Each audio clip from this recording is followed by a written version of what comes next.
Here are live pictures from Shanghai. You can see a glorious day. Actually, no fog or mist around there. It's the second running of the Chinese Grand Prix, last year being the debut. Magnificent facilities. This is really, I suppose you could say, the cream of the crop when it comes to Formula One and state-of-the-art amenities for teams as well as personnel.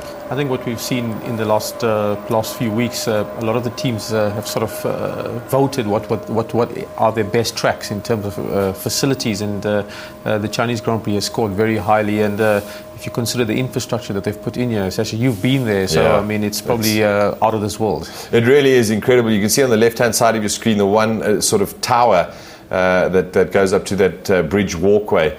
It's quite phenomenal. They've got the pagoda style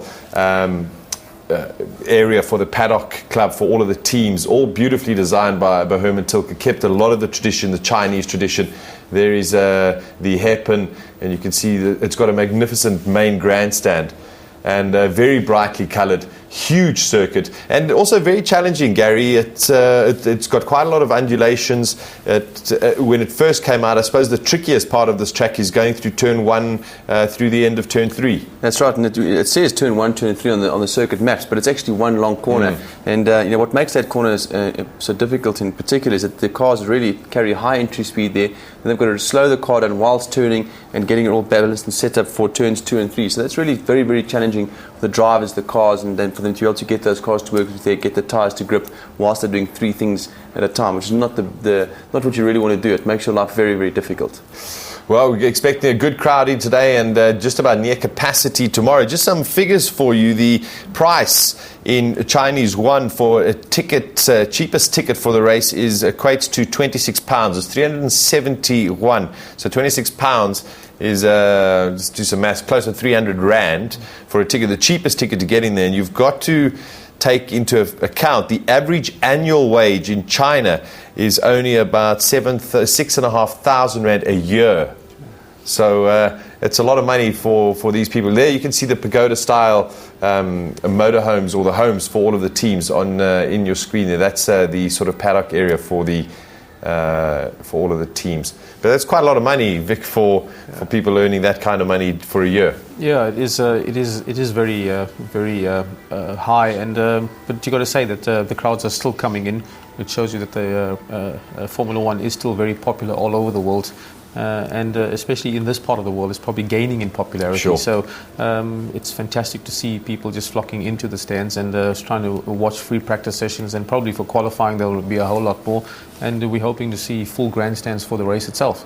Well, I think also the great thing about it is that the Chinese government has also come in and stepped in and subsidized quite a lot for these kind of Grand Prix, because we know in the rest of the world the ticket prices are incredibly expensive, besides maybe the United States, which is a country where it should actually be expensive. So it doesn't really make much sense. Here's the BAR Honda team. I'm probably getting a briefing, as you can see there. Different livery this weekend using one of their other sponsors. And there's Takuma Sato. Probably having a nice little team talk saying, listen, bud, go out there and have fun. Yeah, have fun and try not to crash into anybody this weekend. I think that's what they're going to say to him. And Sato, it looks like, since the talk has come that and he's actually lost his drive and so on, I think the pressure's really got to him, and he scored no points this year. You've been battling along, and I think really, it just shows you when the chips were down, he didn't really perform. When things were going well for the team and the car was okay, he was able to actually, on occasion, compete with Jenson Button. Of course. But this year he hasn't been able to at all. There's Ralf Schumacher in picture. A pretty productive day. Pretty entertaining day he had yesterday. Quite a few offs. Finished down 18th on the timesheets, but Toyota came out and said they weren't too unhappy with the way things happened yesterday. Another team hitting a big milestone this weekend, BMW Williams. This is the last race that they will race with a BMW engine. There's Antonio Pizzonia getting ready to get into the car. Also, I suppose, an emotional day for Frank Williams and Patrick Head, although the two of them are not very emotional kind of people. Business is business, so they'll just move on. I think they'll just move on. They've obviously got their plans for Sorry, Nico Rosberg there in picture. Rumour about him, Vic, about him may well having a seat. Well, definitely having a seat at Williams next year. We're not sure whether it's going to be a drive or whether it's going to be a test. Yeah, well, I mean, at the end of the day, he's won the GP2 championship, so it has to mean something in the life of whoever the GP2 champion is. And if there's a natural progression of this type of champion going into Formula One, it makes a lot of credibility for that junior formula for GP2 itself. And he has tested the Williams car. The session has started, as we see. He has tested that Williams car. He has been pretty quick. And really, Antonio Pizzogno has had enough chances now. Yeah. He's had chances last year. He had chances this year. He raced in the previous seasons as well against Mark Webber. Didn't really cover himself very well there. So overall, you have to say that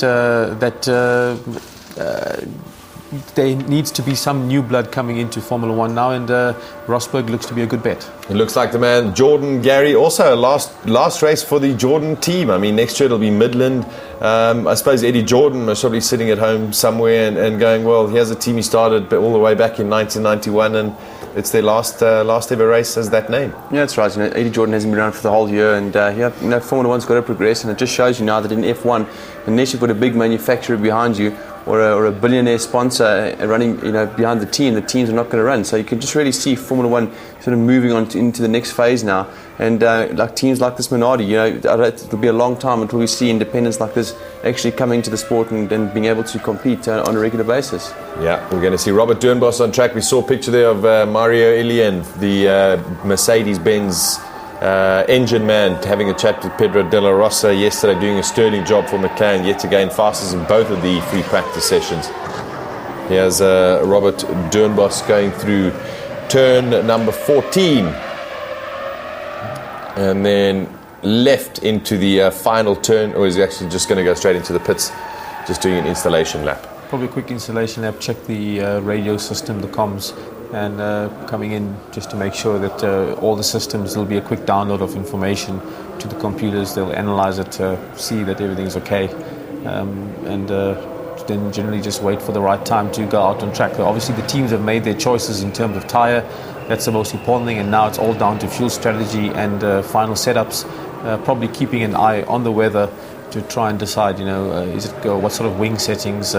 We saw a lot of cars into turn 14 yesterday have a lot of problems with ride height, have a lot of problems with brake lockup. So still a lot to optimize in terms of setup. Kimi Räikkönen, the man who's won 7 Grand Prix during the 2005 season, will finish off second in the driver's title behind Fernando Alonso, but still a lot to play for the Constructors' Championship to help McLaren Mercedes win that. Has had a great year, Gary. Just a lot of bad luck, unfortunately. Yeah, and bad luck, and I think finger trouble essentially. He's had engine breakages, he had some reliability issues with the car. So I think for him it must have proven to be very, very frustrating. Losing 10 spots on the grid, 4 times I think it was this year because of engine changes in practice and so on. So a tough break for him, and he certainly knows, and everybody knows that they were the fastest package out there this year. But to win races, you've got to finish the races. There we go. That's McLaren. We saw the Renault team world champion for Fernando Alonso. Vic still to fight for 2 points ahead of McLaren in the Constructors' Championship. It could be nail biting. I mean, you've got Montoya is going to start basically second in qualifying later on today. I think Sato will go out last because he got disqualified from the Japanese Grand Prix. So we could see a charge from Montoya depending on how he qualifies. Räikkönen, Alonso, we know the three of them are going to be sort of a match for each other, even though the Renault is possibly just a little bit slower than the McLaren. But Fisichella's got to up his game. Well, I think that's the important thing. We know that with all things being equal and with there being no real issues with reliability, the two McLarens will score very heavily in the race tomorrow. The issue is that we've seen all year Fernando Alonso really is the only guy who scored points for Renault. There's consensus with Giancarlo Fisichella having problems, reliability issues, but he has to score points now. Here's a man also, what a career he's had. Joined Michelin in 1962. Pierre du Pasquier, he was a regular correspondent with us last season. A wonderful man. I had the privilege of meeting him quite a few times. A very, very jovial, enthusiastic man. His last Grand Prix in Formula One and motorsport. So another milestone. It certainly is, and I think he's been part of the reason as to why Michelin have been so successful in every kind of motorsport that they've entered. and to end off with a championship. Fantastic. And I think for him it was really a nice sort of parting shot, and I think he can go away and also enjoy his retirement. What a tremendous asset he has been to Michelin. Although I'm sure he would have liked things to run a little smoother this year, specifically with the Indianapolis saga that we had. But to finish off with a championship and a win, and I think with a French team with Renault as well, I think has been must be one of his highlights. Yeah, it certainly doesn't get better, any better than that for Pierre Pasquale.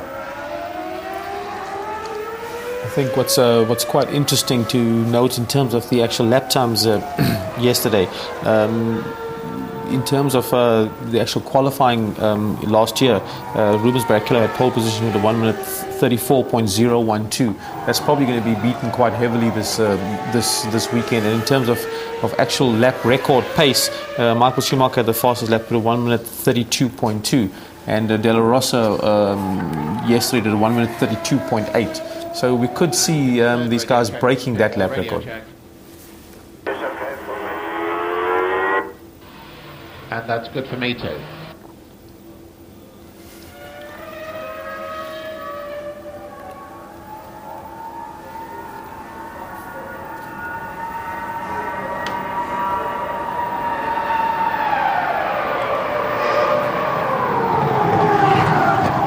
Kimi, fourth radio check from the pit wall, and box this lap, box this lap.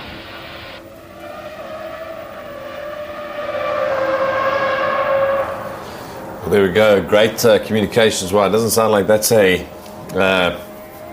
sort of remote kind of system, but McLaren sounding good. We heard quite a lot yesterday from the Renault team, so hopefully this weekend we're going to get a lot of team radio chat from all of the teams. I think it'll be nice to get that, especially with the two front-running teams, because it'll give us an eye into their strategies, possibly when they're going to pit. What sort of strategy, if the two Renaults up front together with Kimi, do they sort of use do they sort of like team up against him in the sense to slow him down where one makes a break for it? Remember, Renault are leading by 2 points, so McLaren really have to go and take those points away from them. Juan Pablo Montoya leaving the pit lane. There's Jarno Trulli. Yesterday was his first of the Shanghai circuit. Hasn't raced here before. Finished a disappointing 19th, but Trulli, we know, I'm sure, will improve dramatically during these third and fourth sessions. And a man definitely, I think, to watch for the qualifying later on this afternoon. Michael Schumacher, 7 times world champion, and a man who's currently lying third in the championship. Whether or not he'll finish there, we'll have to wait and see. It all depends on Montoya's progress and Schumacher's progress this weekend. But Gary, what a year for Michael Schumacher. He's had a really difficult package for him, yet he's lost none of his enthusiasm or passion for racing. And I think it's just a sign of a really great driver. Yeah, I think so, and one of the reasons why he's a 7 times world champion, but I think that's also one of the reasons why he's been able to remain calm this year. He's won so many times. He's really, the history books will show that he has been the greatest in Formula 1 ever. And he knows they'll get the car right for next year. They can go out there and they can win some races and possibly another championship, which I think would be probably his greatest and perhaps even his last. So we'll see how it goes. But the true champion, and it was great to see him last weekend in Japan, fighting with the two young guns, and probably the best two young drivers in F1 at that point in time. And it was just really great to see that all taking place then. Like you said, just showed he'd lost nothing, he lost no motivation. He's still as hungry as ever to go out there and win Grand Prix. I think it'll be quite interesting to see at the end of the season who the driver of the season is going to be, because I think a lot of people may even sway towards Michael Schumacher. And we'll talk about that a little bit later as well. First time lap of the session, Antonio Pizzoni, a lot of pressure on this man because the seat may still be up for grabs at Williams next year, but he's going to have to put in one cracker performance. And I think his only chance is to completely annihilate Mark Webber this weekend, which I don't think is going to happen. I don't think it's going to happen. We've already seen Antonio Pizzoni go off the track quite a lot as he's exiting turn 13 onto the very fast back straight. And I think that he's had enough chances. He's got to try and do a good race this weekend. But you've already seen other people in the pits there. Nico Rosberg, to name one, 316.2 k an hour. A little bit slower compared to the cars yesterday. I mean, Michael Schumacher was 329 k's an hour. So I think there's a bit of wing on the car, and they probably don't want to damage the engine too much. But generally, if Nico Rosberg's in the pits, surely Antonio Pizzoni can sort of figure this out, and it doesn't take a sort of a brain surgeon to figure that Nico Rosberg's in line for these for the seat. So he's obviously under pressure, and let's see if he can deliver. Yeah, and there's a third driver in the frame at Williams as well, which nobody seems to mention any names either. Yes. But there has been mention of a third driver that is in negotiations with the team. So it's going to be interesting to see over the off season just as to how that all pans out. Robert Dernbos for Minardi Cosworth. A lot of these drivers also uncertain futures for next season. Karthikeyan, Monteiro, Albers, Dernbos. Do we know where they're going to go? Villeneuve, is he going to be with BMW next year? We don't know. Christian Klein has not been given the go-ahead that he's going to stay at Red Bull Racing, although we do believe he will stay there with David Coulthard. Sato, we know he's leaving. We're not sure where he's going to be going. Those are guys who just haven't...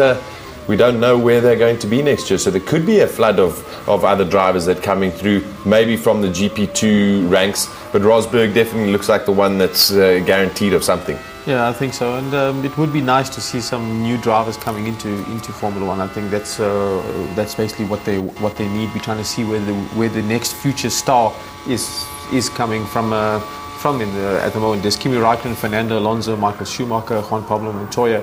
But where's that next world champion coming from? Well, I mean, IRL champion Dan Weldon maybe in discussion with someone like Williams. He's come out and said he would love to get into Formula One. It's a question of how much testing time they're going to have for this guy in terms to get prepared for next season.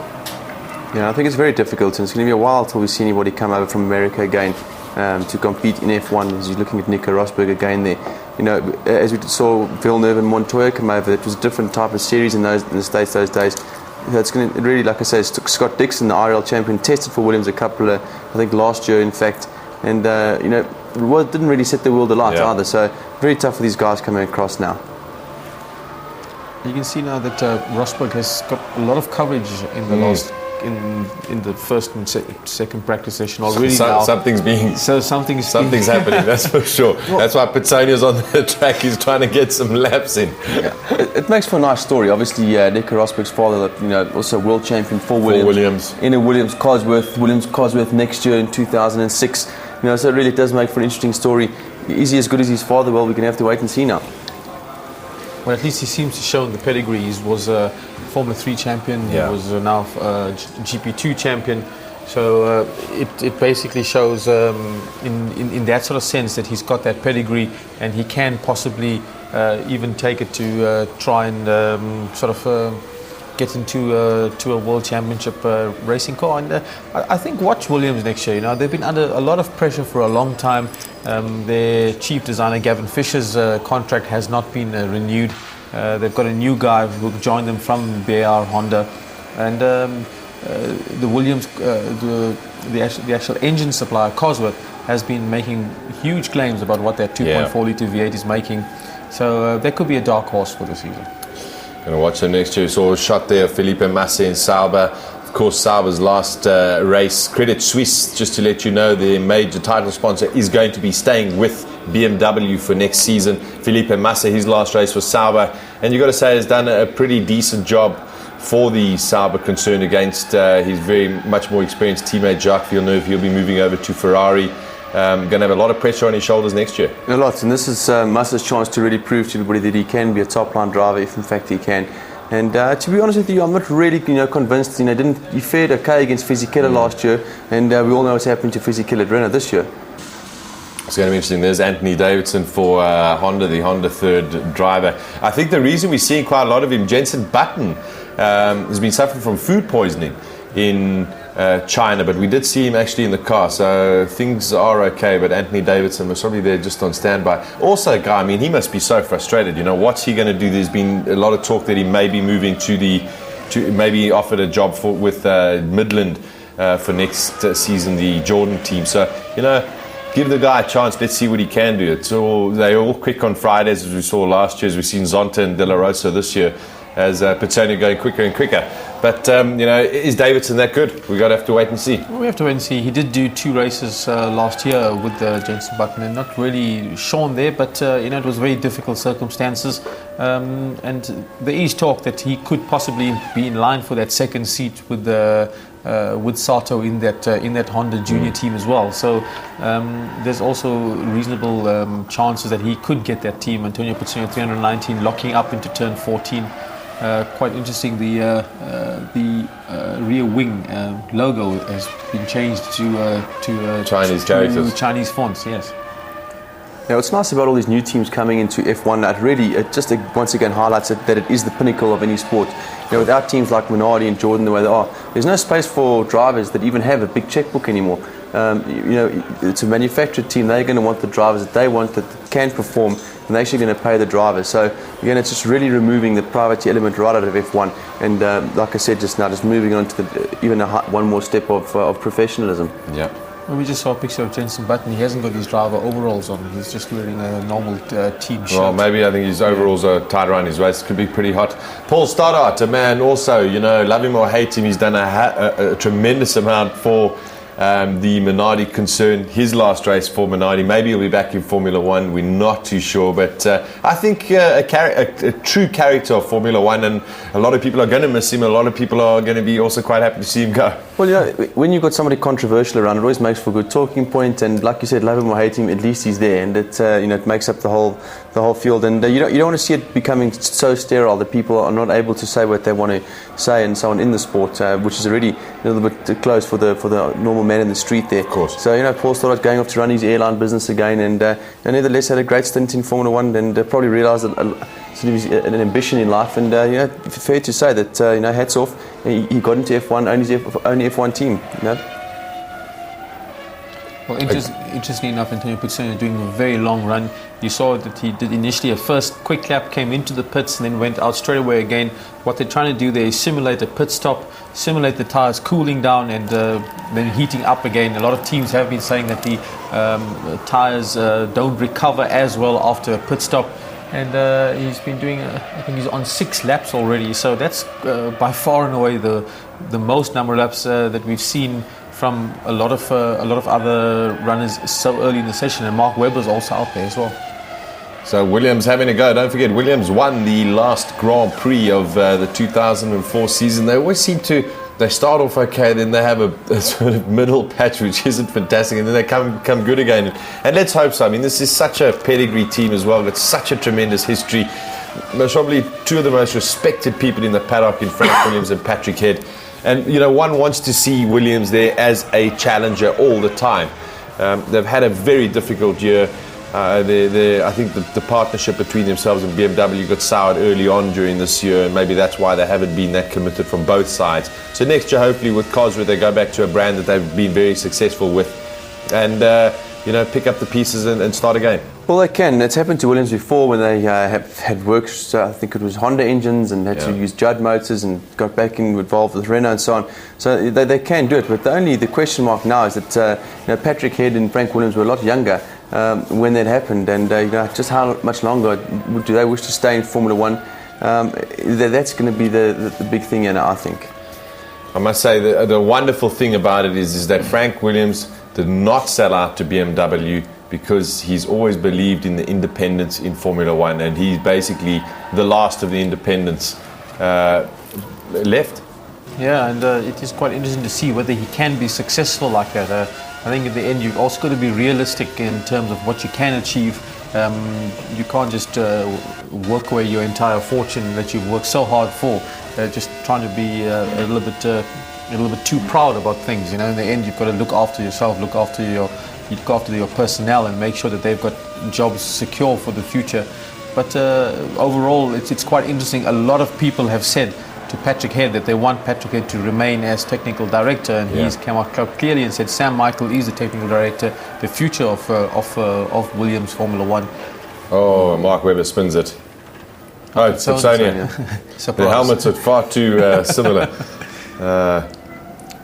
So anyway, and Sam Michael is going to be technical director, and Patrick Head was taking a far more hands-off approach. Unfortunately, it looks like Pizzoni actually stalled the car there, so Not looking good. There's Patrick Head in your screen together with Frank Durney. Frank Durney brought in again to help out. Let's have a listen to what they've got to say. Antonio, the engine stopped. Yeah, it did. I tried a different line and obviously it didn't work. The engine still didn't work. Antonio, you just confirm that on the back end that we don't have a problem, yeah? Like we had yesterday. Just have a quick look at that and just confirm that you're happy. No, we don't have a problem. I tried a different line and it wasn't good, so. Okay. You need to get out and then they'll get the car back.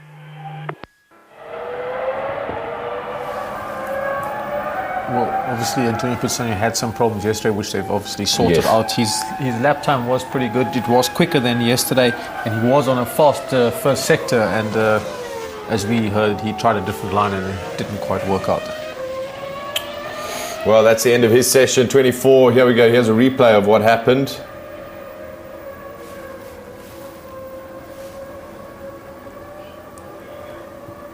Just probably went in a bit too fast there. Yeah, I think that's... Well, that's all it really seems. The rear just walked away from him. Just very unfortunate that he stalled the car, which unfortunately finishes the session for the Brazilian driver. But sorry, Sasha. But it's situations like this that cloud Antonio Pizzoni's future in Formula One.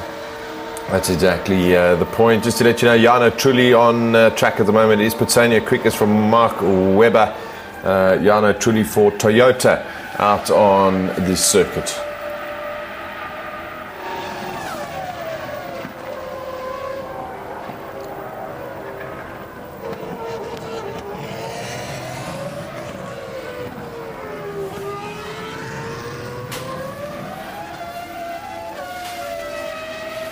Team hoping to also do very, very well here this weekend in China. Very, very big market for Toyota as a road vehicle manufacturer. Truly 2/10 down on Pizzoni through the first sector. His first time over here, Gary, but you know, these guys with the caliber, it takes them a very short time to learn the track. Yeah, reasonably short time. And he finished off yesterday almost doing exactly the same time as Ralf Schumacher. And you know, I think, you know, he had all the data from this team to look at from last year, and you know, it shouldn't have taken him too long to get to grips with it. Although having said that, there always are the finer little points that you just need to acquire to find that extra, you know, couple of hundredths, and maybe make up a tenth of a second or so with a bit of knowledge. Jarno Trulli going down the long main straight from turn 13 to 14. Let's see, maybe we'll get his speed trap. 3:19 was the quickest so far this morning. 3:24 for the Toyota. Hard on the brakes into turn 14. Roughly about 85 kilometers an hour from 325. So huge braking zone. Good overtaking opportunities as well. Short dart into turn 16. The left-hander onto the start-finish straight. 1:35.6 what he wants to go. He lost another 0.6 of a second in the final sector, so Toyota 1.7 seconds down at the moment. It's quite interesting that first series of corners, turn 1 to turn 4, that the actual entry into turn 1 is significantly quick, almost like Suzuka, but then it just suddenly just tightens on you. One of the Ferraris going out, Rubens Barrichello, Fisichella behind him, going through that very complicated turns 1, 2 and 3.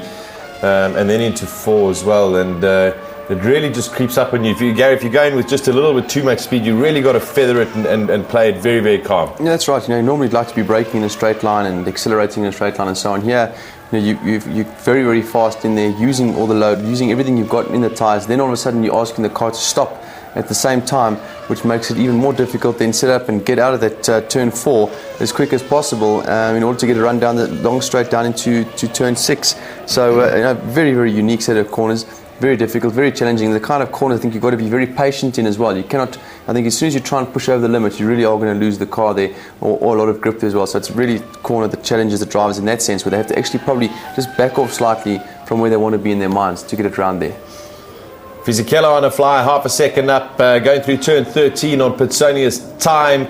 So looking good. One of the Rubens Barrichello behind him. He'll start his fast lap at the end of this one. Goes into turn 14, 3:29 for the Renault. They've got a new spec engine here as well. So I mean, they've really taken it down to the wire. A little bit tight through that final turn for Fisichella. It goes into the start-finish line. Should be up on pit. He was half a second up. Crosses over a huge lap from Fisichella. 34.554 compares to yesterday's 34.9. Well, the car looks significantly quicker. Michael Schumacher on track. Did he make a big correction? Obviously slightly offline. Let's have a look here. The track looks a bit slippery. What's quite interesting with that new engine, so Michael Schumacher again. Again, yeah. I don't think it's just the track being slippery, Vic. I just think he's having a torrid time. It really looks like he really is having a horrible time out there in that Ferrari. We can see nearly 4 seconds off the pace. What's quite interesting with that Renault engine, a lot of teams have just had to change an engine after the Japanese Grand Prix. Oh, there we go. I mean, the car's just got no grip whatsoever. I don't know what setup changes they've made, but if you look at the on-track language of that car versus the Renault, it looks like a Formula 3000 race versus a Formula 1 race. Yeah, that car just looks undrivable, and then I think, like you say, they probably changed some sort of setup, looking for some speed this morning, and it hasn't worked. Unless the tyres just weren't up to temperature yet for some reason, but we'll have to wait and see. Now you can see how slowly he's approaching that corner, not too much mid-corner speed. Probably getting it back to the pits, they're going to come straight back in. And adjust something. And try and adjust something, yeah.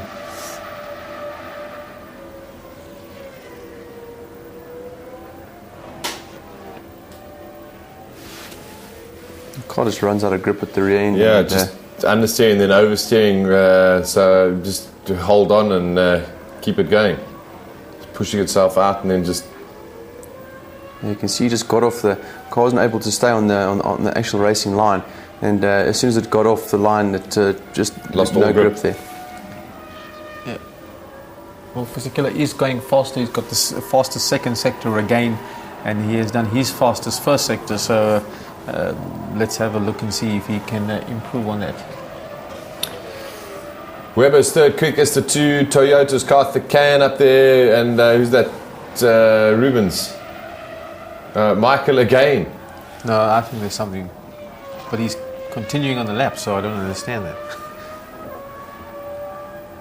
Maybe they've tried a really, really radical setup on the car. Yeah, well, let's have a look. This is where he had the problems going into the first corner. Let's watch on board with Michael Schumacher.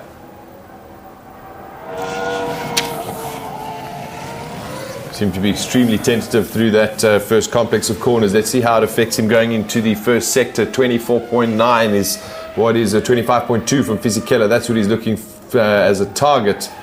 And already 0.6 down. So Ferrari really struggling in the initial stages of this third free practice session. Yeah, you'll probably find you'll just lose more and more time. Whether it's that, I don't know, whether there's no heat in the tyres. Maybe as the run goes on, he'll go quicker and quicker. Maybe that's the assumption of the Ferrari crew and engineers. So let's have a look. He was 0.6 down, approaching turn 11. That is where the second sector is 1.3. So he's lost a further 7/10. So it doesn't look very promising. Yeah, I'm sure he's going to go into the pits this lap. We don't normally see him. Schumacher's putting off 3 times in one lap. Quite clearly there's some sort of problem with the car. All the way down on the run to turn 14. We saw him go off here every single time on the last 2 laps, 328.5. So good top speed, missed the apex there. Didn't quite clip it, can we say 100%, to see whether he goes into the pits. No, he's going to carrying on. So let's just see now what sort of lap time this is going to be. Full well, 2 lost seconds. 0.6 in every single sector, if not a little bit more for Michael Schumacher. Rubens Barrichello is 6th position. Ralf Schumacher's gone up to 3rd. And Raikkonen and Montoya, no, they're not back out on track at the moment. Rubens the man to watch, and Ralf Schumacher the man to watch as well. This is one of the replays from one of his earlier runs. A lot of pondering for Ross Brawn there, but be quite interested to see what his next couple of sectors are like if he is getting faster.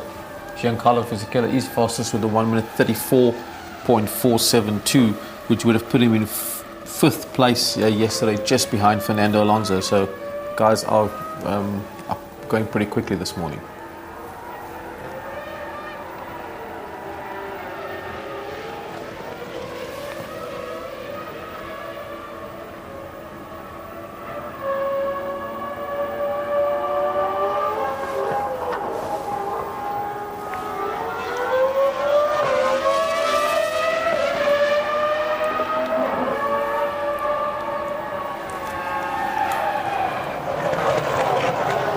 Well, Ruben's 1.3 seconds down in the first sector.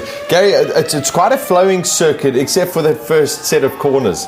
If you take 1, 2, 3, and then even 4, thereafterwards, the rest of it actually flows quite naturally and quite fast for the drivers. Yeah, it is a very nice circuit, and obviously very wide as well, and presents a couple of good overtaking opportunities. Exiting turn 4 is a reasonably slow corner, as we've seen so far, and which enables the guys, if they've got good traction, to get right up underneath the front car's rear wing and perhaps pass them going into turn 6. Also, you've got coming off turn 13, very long corner. Obviously does require a lot of downforce there, but I think with the camber and so on that you can see quite clearly even on the TV, it gives cars a chance to run up down that long straight going to turn 14. So all in, I think well designed, well thought out new track.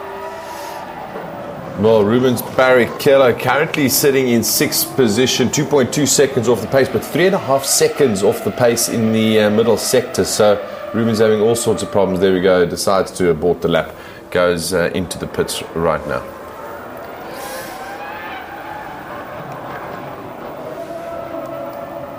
Somebody's moved up to third. I think it is, it's Takuma Sato who's gone into third, and Juan Pablo Montoya should be jumping up the timesheets any second now, as Rubens comes into the pits using old tyres from yesterday. We'll see in the 4th session later on this morning when the guys come out towards the end. Takuma Sato for BAR sporting a different livery this weekend, one of their other major sponsors, and specifically predominantly one of the biggest brands in Asia. That's why they're using it. How's he doing now? 7/10 down. 1.7 seconds down on the time set by Fisichella overall, so this could be a good improvement for Sato. All depends how he does in the final sector. He should typically move up to second place overall, because Antonio Pizzogno is still in second with a gap of 1.2 seconds to Giancarlo Fisichella. Top speed for the BR Honda, 328.1, so some good pace from that new Honda engine. Quite interestingly enough, Takuma Sato has changed his engine since Japan, so essentially he can have a one-race engine. So sure, they could have built him a little bit of a special engine. We know that BR Honda have upgraded the engine as well, together with Renault. He stays in third position. Lost a huge 0.8 of a second on that final sector. His tyres in left front taking a lot of punishment. Well, if you look at tyres like that, you can understand why he's 2 seconds off the pace. The question is, how many laps has he done for those tyres to reach that state? And there's a long way to go. There's a 56-lap race to go, and those tyres, those sort of conditioned tyres, you would expect to see at the end of a race, let alone halfway through a race.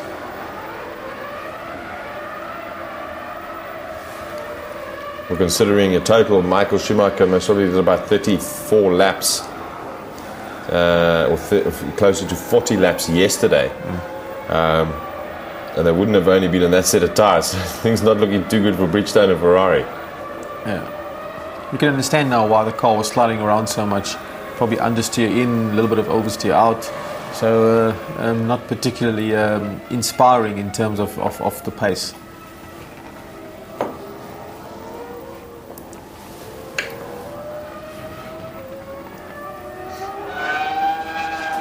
Another driver who's still got tremendous enthusiasm in Formula One, David Coulthard, never takes. You never see him as a passenger just going out there and just driving for being in Formula One. He's tried his best, has a great season for Red Bull Racing. So good that they've secured him again for next year, and even perhaps offering him some kind of management role in the future. Yeah, I think David Coulthard, also a very successful businessman as well, away from the track, and obviously really knows what it takes and has got it all together there. Had a great career. Has always been in one of the top teams, from the start of his career. Course. I think going to Red Bull this year, it was going to be a total change of culture for him, and it seems to have actually worked for him quite well.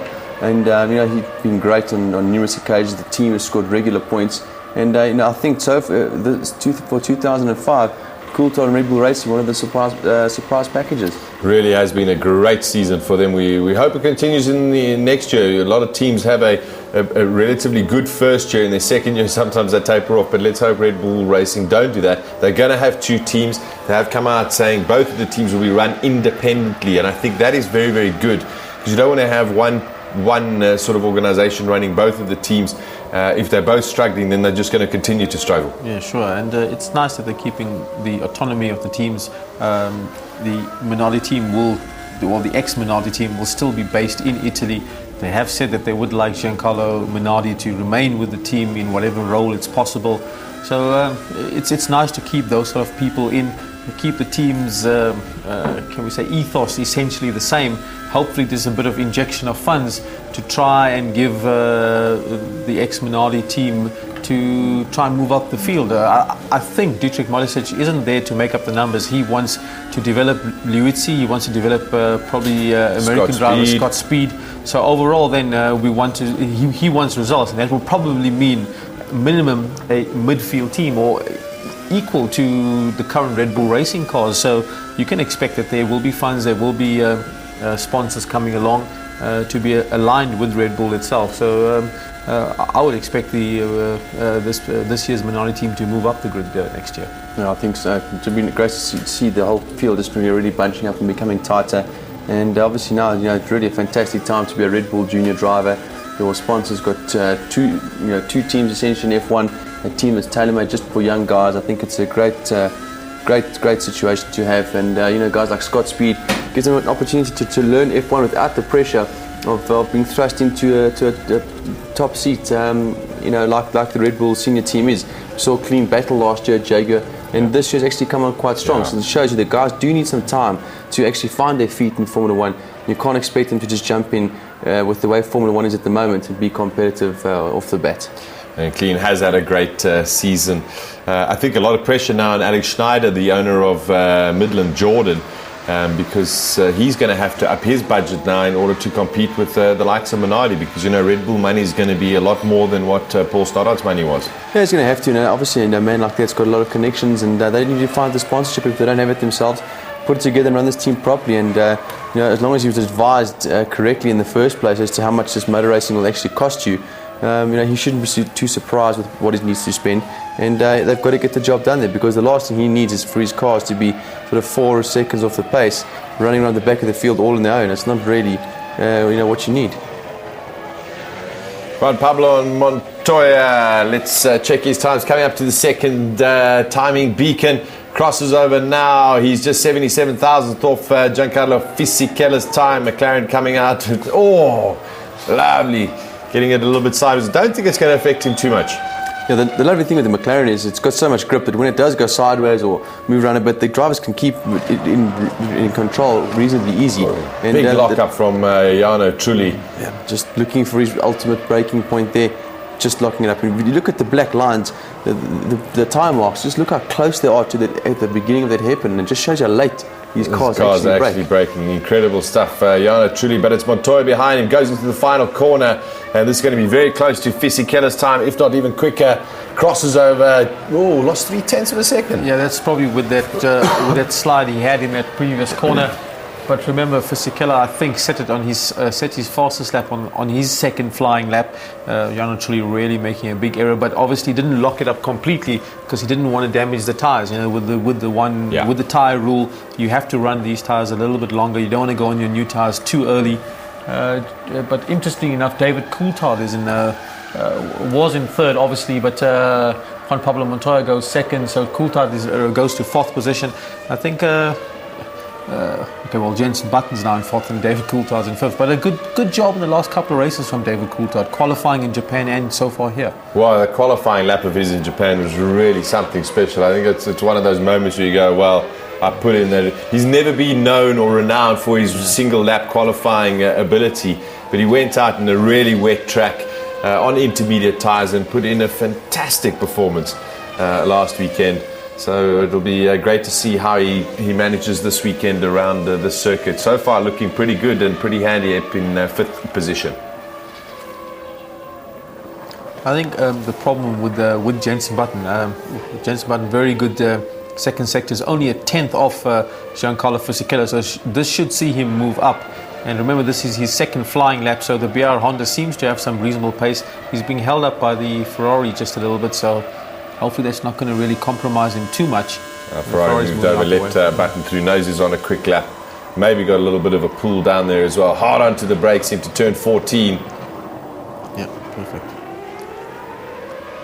But that's a problem with Sato. You know, he's done quite a few number of laps. Jenson Button waits and goes out very late in the session, and straight away he's in the top 2, 3, 4 runners. So good job. There we go, 4th and half a second off the pace behind Montoya as well as Mark Webber. Well, it looks like I think it's Kimi Räikkönen has got the fastest second sector. Robert Doornbos does a bit of agricultural farming. Yeah. But Räikkönen's a man to watch on screen into the final 4 minutes. Räikkönen fastest in the middle sector, and just about on the pace for the first sector as well. So there we go. Räikkönen has gone fastest with a 2. So it's the 2 McLarens, first and second. Fisichella is in third, just a 10th behind. Alonso on a Charger as well. A man to watch, although he's a full second down. So maybe his second lap will get a better reflection. Well, that's why Kimi Räikkönen is so amazing. First lap out of the pits, he puts it on pole position. The thing is, you have to say this year that he's done everything that McLaren asked of him.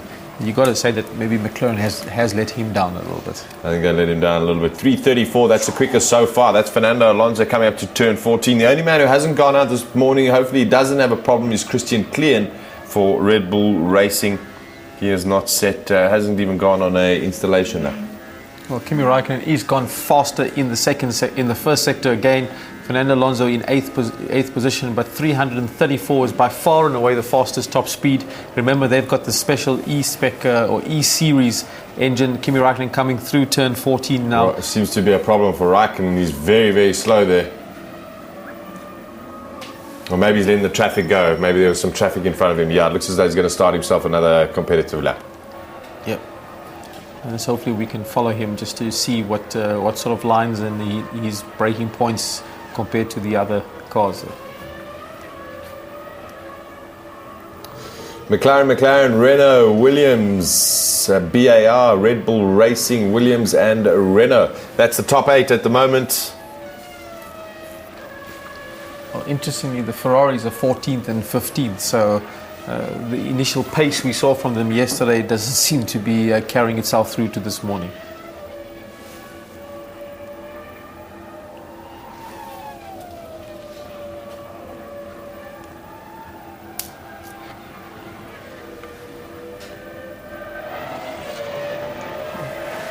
Very good to see Mark Webber and the Williams also with the turn of speed here, running up in the top 5 there.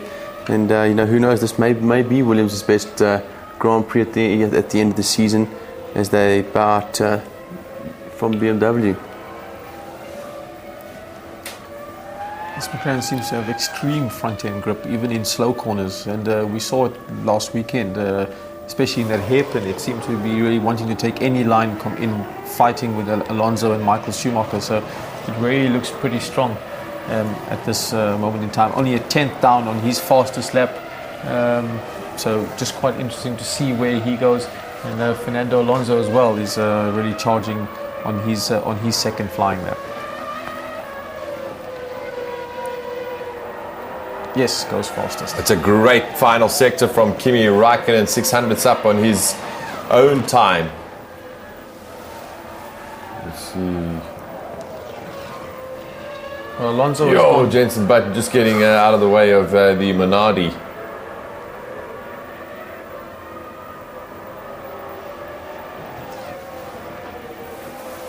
Well, just to let you know, Fernando Alonso has gone fourth quickest with the fastest final sector of everybody.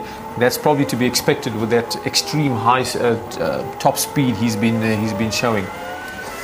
Well, Rubens Barrichello, Michael Schumacher split by 1/1000th of a second. It's 2 McLarens, 2 Renaults. The top 4, Michael Schumacher 3/10 down, and Kimi Raikkonen through sector 1.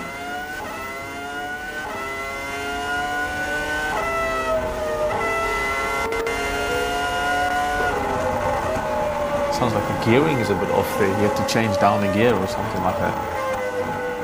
It sounded like you just completely backed off the throttle.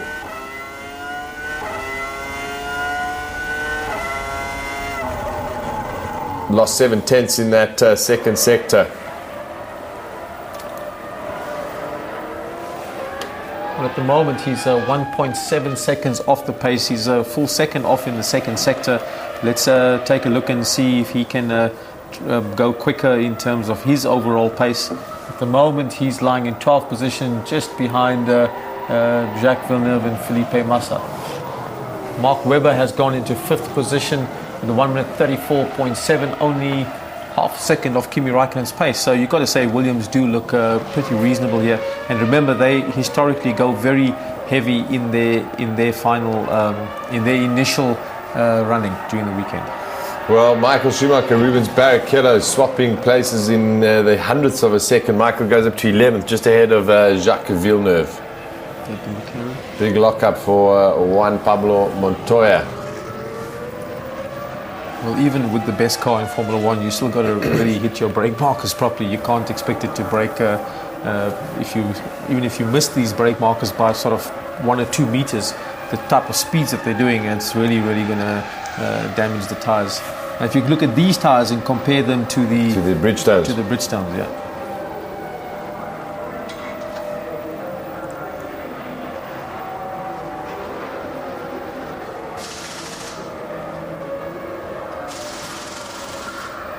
So the session is complete, just waiting for our final timing screens to come up to find out who has finished. Massa still on circuit, Schumacher, they've all actually finished. We should get it very, very soon. Christian Klein, no action from Christian Klein, not entirely sure what the story is with his car. But hopefully he'll be out in the 4th session.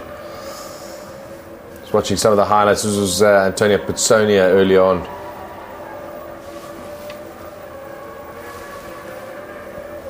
A little bit later on in the session, unfortunately, spun it again and stalled the engine, so finished his session relatively early. See the blistering on those tyres, Vic. Not looking very promising at all, I think, for the Bridgestone runners. No, really not looking at all promising. But generally, you know, everybody hasn't used any new tyres as yet. So you got to say, Michelin versus Bridgestone on old tyres, Michelin are quicker and quite significantly quicker. Yeah. To the tune of 1.7 seconds.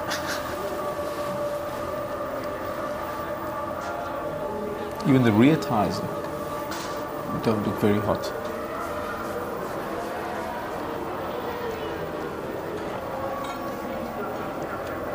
You can see all the grooves virtually worn out.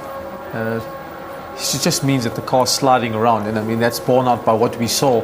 But that's borne out by what we saw in terms of what Michael Schumacher was experiencing in that first few minutes of the run. Timing sheets coming up now. Let's have a look. As Raikkonen and Montoya, the 2 McLarens, then the 2 Renaults. Williams, BMW, Mark Webber doing a good job here. Honda, hopefully they're going to be a little bit better. David Coulthard from Sato, Felipe Massa in the top 10, and Antonio Pizzonia, who is nearly a full second behind his teammate. Yeah, overall a reasonable run. Just interestingly, the top 10 is all Michelin runners. The 2 McLarens, the 2 Renaults up front. Kind of lending credence to what we can expect in terms of the Constructors' Championship. And Mark Webber, I thought that is the standout performance of the session. And then Michael Schumacher in 11th, just ahead of Jacques Villeneuve. Rubens Barrichello just behind that. All of them very close, 1.7 seconds of the pace. Trulli and Ralf Schumacher really very worrying. Yeah, very worrying. I mean, if you consider all the Michelin runners in the top 10, Trulli and Ralf Schumacher very far off the pace. Montero, Karthikeyan, Doornbos and Christian Albers. Yeah, Christian Albers quite a long way off Robert Doornbos, 0.6 of a second